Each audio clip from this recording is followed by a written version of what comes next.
The silence before the storm. It was a gray morning in Los Angeles. Clouds moved slowly over the hills, and a soft drizzle touched the windows of the studio trailer. Keanu Reeves sat quietly, staring at the empty chair across from him. Something in the air felt heavier than the weather. His phone buzzed, but he didn't move. He had already seen the message. Anna wasn't coming in today. Keanu knew something was wrong. Anna never missed a shoot, not without a reason. The last few days, she had seemed distant. Her laugh had faded. Her eyes no longer lit up like they used to when the camera rolled. Was still professional, always on time, always respectful. But Keanu could feel it. Something inside her was quietly breaking as others on set moved about. Rushing through schedules and call sheets, Keanu stepped away. He walked out of the trailer, ignoring the assistant director who tried to stop him, got into his car without saying a word, and drove off. He didn't even know where she was exactly, but his heart did. Sometimes silence tells more truth than words ever can. Meanwhile, inside a small house tucked away in the quiet parts of Burbank, Anna sat alone on the floor of her living room. The curtains were drawn. A single lamp cast a soft light on the photo frames beside her. She had turned off her phone. She didn't want anyone to see her like this. Not the media, not the crew, not even Keanu, especially not Keanu. Her chest felt tight and her eyes were swollen. Last night had been too much. The news came without warning. Her father had suffered a stroke. She hadn't told anyone, not even her closest friends, like a stranger in her own life. Her voice had stopped working, and the weight in her heart made it hard to even stand up. Back on set, confusion started to build. Producers looked at the schedule. Directors panicked about the delay, and people whispered, "Where's Keanu? Where's Anna?" No one had answers. But Keanu wasn't answering calls, and neither was she. Keanu stopped outside Anna's house just as the rain picked up. He sat in the car for a few moments, then stepped out slowly. He didn't knock. He didn't ring the bell. He simply sat. Down on the front steps, legs crossed, arms resting on his knees. He closed his eyes. He wasn't there to fix anything. He wasn't there to talk. He was just there. Inside, Anna heard something, not a sound, but a feeling. Stillness outside. The chaos in her mind. She walked to the window and gently pulled the curtain back. There he was, Keanu drenched in rain, not saying anything, not demanding anything, just sitting. For a long while, she said nothing. She didn't go to the door. She just stood there, hand on the curtain, heart trembling.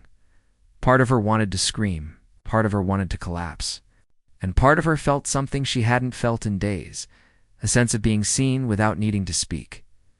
Finally, she opened the door. The two of them didn't say a word.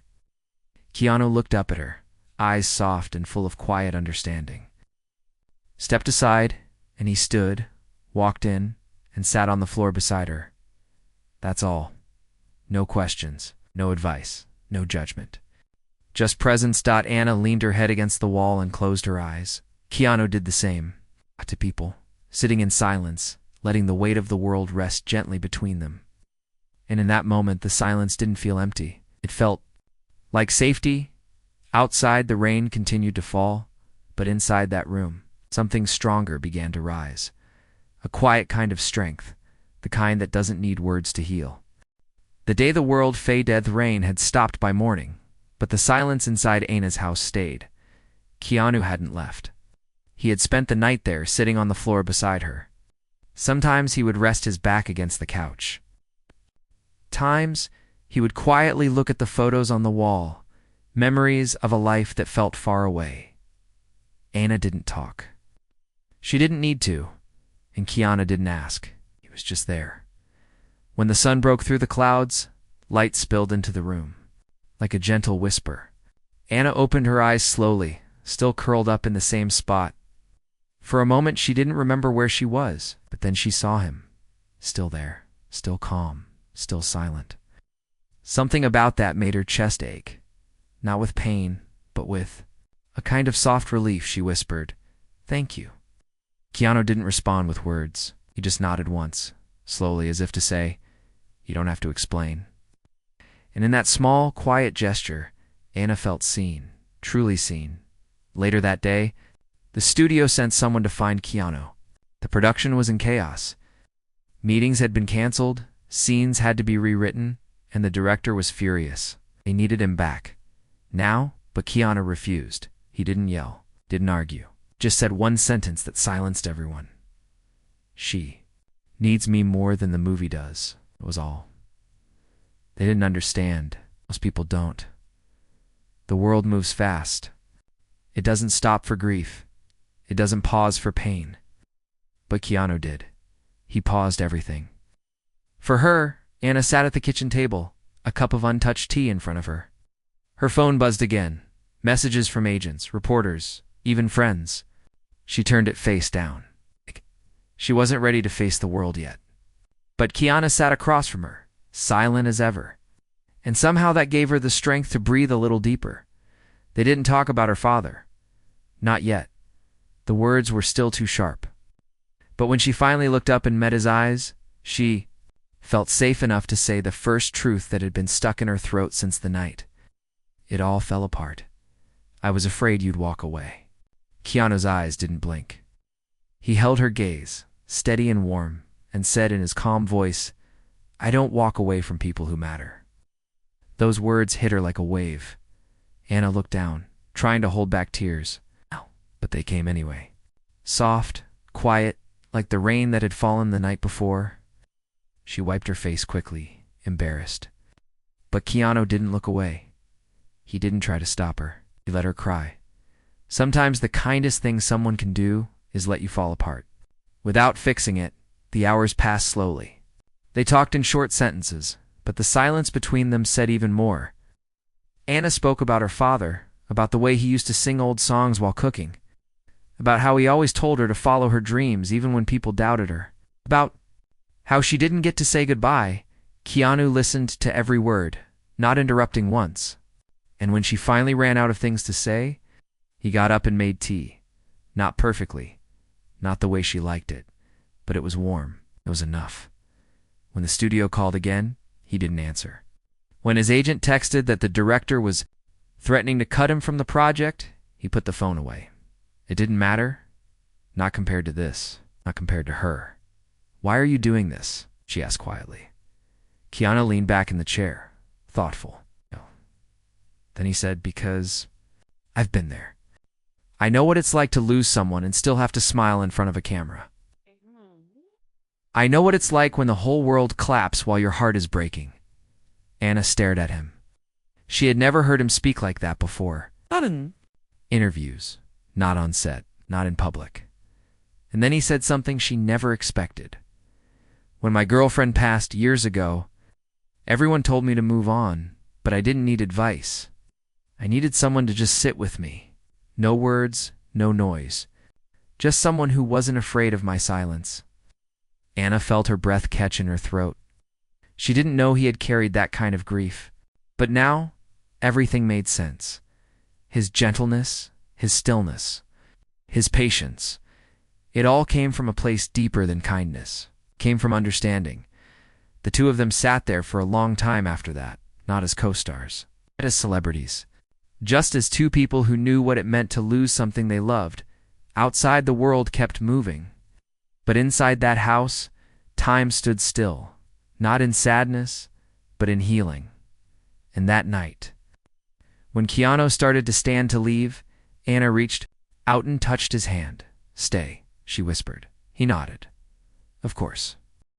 The weight of truth. It had been 4 days since Anna last stepped on set, and yet, strangely, the world hadn't ended. The phone still rang. Emails still came. The press had started spinning stories, but she didn't read any of them. Not one. Like us.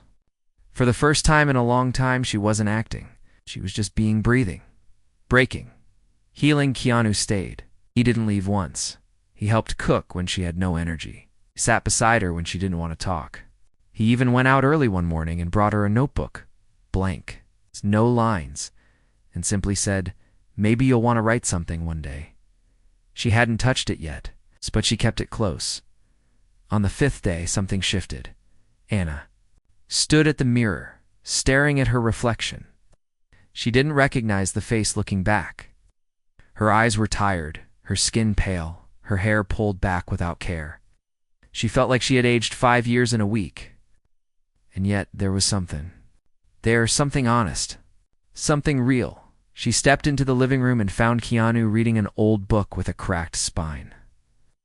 "I want to go somewhere," she said softly. He looked up surprised, then closed the book.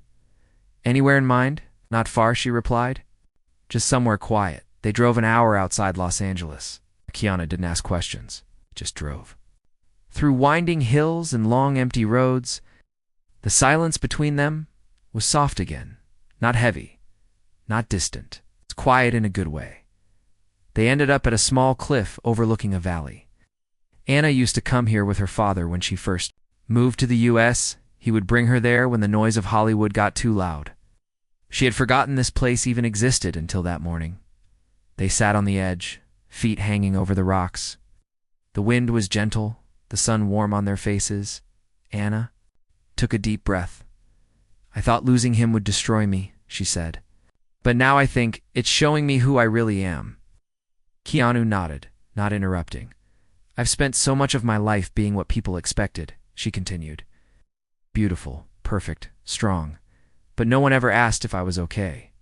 He looked at her with quiet understanding. "Are you okay now?" he asked gently.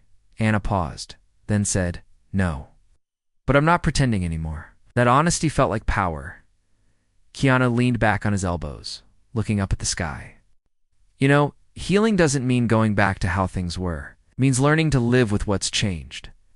She thought about that. Then she turned to him, her eyes searching his. "Why are you really still here, Keanu?" He didn't answer right away. He sat up slowly, dusted his hands, and looked out over the valley. "Because I see you," he said quietly. "Not the actress, not the star, just you. And have been where you are. I know what it's like when the silence inside you gets too loud." Anna felt something catch in her throat. His words weren't dramatic, they weren't rehearsed. They were raw and real. "You've saved me this week," she whispered, "and I don't even know how to thank you." "You don't have to," he replied. "Sometimes, just being with someone in their darkest hour is the only thanks you need." They sat there for hours, no cameras, no scripts, no expectations. But the peace didn't last that night. When they returned to Anna's house, her phone lit up with a message from her agent. It was short, cold, businesslike. "You've been officially replaced." She stared at the screen, her hand trembling. The role that had taken months to prepare for, the role she had poured her heart into, gone. Just like that, Keanu saw the message. Too. She didn't try to hide it. He walked over, took the phone from her hand, and placed it face down on the table. "This doesn't define you," he said firmly. But Anna's eyes filled with tears. "It does, Keanu. This was my shot. Now they'll say I'm unreliable." Weak. Stepped closer, looked her in the eye. "No," he said. "They'll say what they want. But I'll tell you the truth. You chose yourself. Your grief. Healing. And that is not weakness. That's the bravest thing I've ever seen." The tears came hard this time. Anna collapsed into his arms. Keanu held her like the world could fall apart, and he would still be there. He didn't try to fix it. He didn't offer promises or platitudes. He just stood firm while she broke. Again, when her sobs finally slowed, she whispered, "I'm scared." "I know," he said softly, "but I'm right here." And she believed him, not because he said it, but because he proved it. Whispers of a new beginning the next morning came without a knock or a call. Anna woke slowly, the heaviness still there, but not as sharp.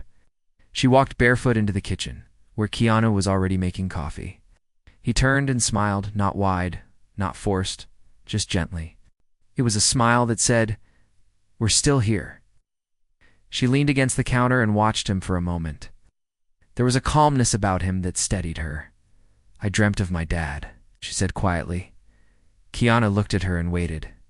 He was standing in the garden, she went on, voice soft. He didn't say anything, just stood there.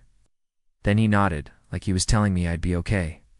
Keanu poured her a cup and handed it over. "Maybe he was," he said. Anna nodded slowly. She wasn't sure if it was her mind trying to soothe her or something deeper. But either way, the dream gave her something she hadn't felt in days: the courage to stand tall. After breakfast, they went outside. The sun was high, the breeze gentle. Anna sat on the porch steps with her notebook, the one Keanu had given her days ago. For the first time, she opened it. The pages were empty, waiting. Keanu sat beside her, not speaking, just present. She began to write, not about movies, not about fame, but about her father. About the pain, about the silence, about the moment she opened the door and saw Keanu in the rain. The words flowed like a river that had been waiting for the dam to break. By noon, studio drama had hit the media. Ana de Armas replaced after mysterious disappearance. Keanu Reeves walks off set, production halted. Something going on between the stars? Anna read the headlines on her phone. She should have felt panic, shame, regret. But instead, she handed the phone to Keanu and said this is their version. He read a few lines, then put the phone down, then let's write ours. She looked at him. What do you mean? He leaned forward. I mean, let's make something of our own, not for them, for us. A story that belongs to you, to your truth. Anna blinked. You're serious? Dead serious? He said with a quiet fire. You're right, I'll help produce. No studios. No pressure. Just something honest. Anna felt her breath catch, but who would care? Keanu smiled. People always care when it's real. Later that week, they met with a small group of independent filmmakers, friends of Keanu, people who understood stories that came from pain, from heart, from truth. They listened to Anna speak, really listened, and one of them said, "This isn't just a story. This is a mirror. People need this." Anna felt something rise in her chest, not fear, not doubt, like something stronger. Hope. The days moved differently after that. They worked on the script together. Late nights, early mornings. Laughter returned. So did tears. But now, the pain had purpose. Now the silence had a voice. Keanu canceled the rest of his year's projects. His team didn't understand. Why are you risking your entire schedule for this? His answer was simple. Because she sat in the dark, and I refused to leave until she saw the light again. Anna heard him say that once over the phone. She never forgot it. And then one morning, as they sat side by side on the studio floor, writing scene after scene, Anna looked at him and said, "Why did you really stay? All this time?" Keanu put the pen down. "Because someone once stayed for me when I was drowning. And it changed everything." Anna nodded, her eyes soft. "Then maybe. That's what we're really doing here." "What?" he asked, passing it on. Keanu smiled, and for the first time in weeks, Anna saw that boyish spark in his eyes. Outside, the sky was clear, no more storms. And inside, a story was being born, not just for screens, but for hearts. The silence that saved the months had passed. The story Anna and Keanu built together was no longer just words in a notebook. It had turned into something living, scenes, frames, music, moments. They called it The Quiet After. Not a blockbuster, not a high-budget epic. Just a story about grief, healing, and the people who sit with you when the world forgets you. They shot most of it in quiet places. Anna's living room. The cliff where her father once took her. The porch where she first picked up her notebook. It was raw. It was slow. It was real. And Keanu didn't just help. He was there for every frame. No red carpets. No interviews. They told the press only one thing. This story is not about fame. It's about truth. The film started small. A few private screenings, a few online posts. No marketing, no fanfare. But the response was overwhelming. Strangers sent messages saying they finally felt seen. People shared how they had lost someone to a father, a mother, friend, and how this film made them feel less alone. Anna read those messages in silence, sometimes crying, sometimes smiling. The world hadn't forgotten her. It had just needed time to listen. One night after a screening in a small theater, an old woman approached Anna. Her hands were trembling. She looked into Anna's eyes and said, "Thank you. Buried my husband last year. I haven't spoken about it to anyone. But tonight, I felt like someone understood." Anna hugged her, not as a star, not as a celebrity, just as a person who had once been broken and didn't want others to feel alone in that place. Keanu watched from a distance, his heart full. He hadn't saved her. He had simply stayed. Sometimes that's all someone needs. After the screening, they walked outside together. The air was cool, the sky full of stars. Anna looked up and took a long breath. "I never imagined my life would look like this," she said. "Me neither," Keanu replied. "And yet," she added, "I've never felt more real." They sat on a bench in silence. It's not the kind of silence that comes from emptiness. It was the silence of peace, of understanding, of something sacred. "I thought silence would destroy me," Anna whispered. "But it saved me." Keanu turned to her, eyes kind and steady. It wasn't the silence. It was the one who stayed through it. She looked at him, tears in her eyes. "You canceled everything," she said. "You gave up projects, movies, your whole year." "And I'd do it again," he said without hesitation. Anna placed her head on his shoulder. They didn't need to say anything more. The world still rushed. Headlines still spun. But for these two souls, scarred, healed, changed, life was no longer about noise. It was about presence, patience, and kindness. Their film didn't win big awards, but it won hearts. More than that, it told a story that couldn't be silenced. In time, other projects came. New offers, roles. But Anna never forgot the moment when everything fell apart, and the man who sat beside her in the silence until it didn't hurt so much to breathe, as they walked back to the car that night. Hand in hand, Keanu looked over and smiled. "Ready? For whatever comes next." Anna nodded. "As long as we don't forget where it started." They drove off under the stars, no destination in mind, just forward carrying with them a quiet strength, a deep bond, and a story the world would never forget. Echoes from the past. Next morning, Anna opened her eyes to something she hadn't felt in days. A small, soft calm. The ache in her chest was still there, but it wasn't sharp anymore. It was quieter, like the echo of a storm that had already passed. Keanu had fallen asleep on the couch, one arm tucked behind his head, the other resting gently on his chest. The blanket he had used was barely covering him, but he didn't seem to mind. Anna stood there for a moment, just watching him breathe. There was something grounding about the way he existed, like he didn't need to say much to make someone feel safe, as the sun peeked through the curtains, as she slowly made her way to the kitchen. The kettle hissed, and the smell of fresh tea began to fill the air. It was the first time in days she had done something normal, something simple. And somehow it felt like the beginning of healing. When Keanu woke up, he didn't say good morning. Instead, he just smiled gently and sat up slowly, stretching quietly like he had all the time in the world. "You sleep okay?" he asked in a soft voice. Anna nodded. "I think so."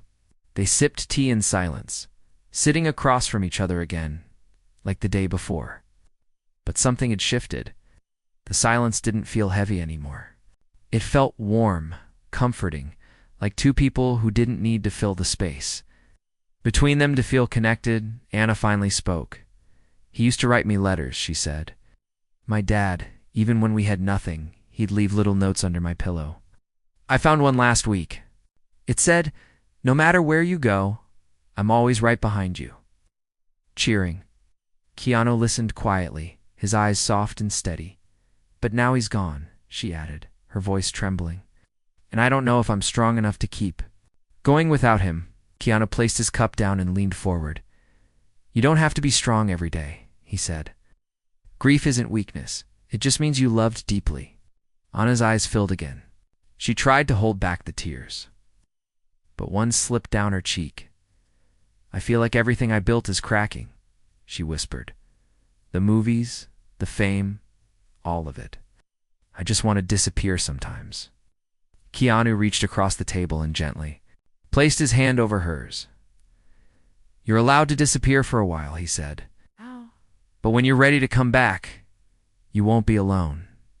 His voice was calm, but there was something powerful in the way he said it, like he had made that promise before and meant it every time.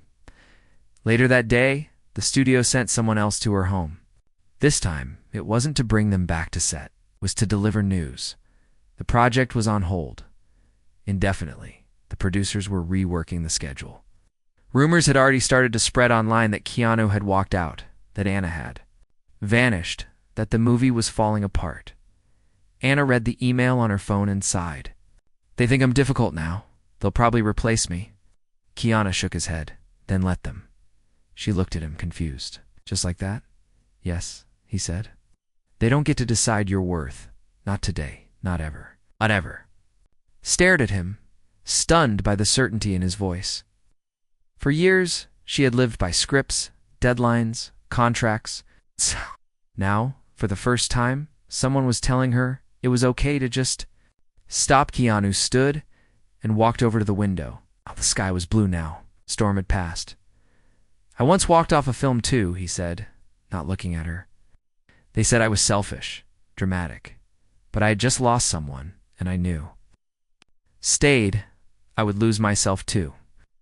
Anna watched him, her heart pulling in two directions, one toward the fear of what people would say, and the other toward the quiet strength she saw in him. "I don't want to go back to set," she said. Finally, "Not yet." He turned to her, smiled, and replied, "Then we don't go back." The word we landed deep in her heart. They spent the next few hours sitting on the back porch, watching the birds in the garden.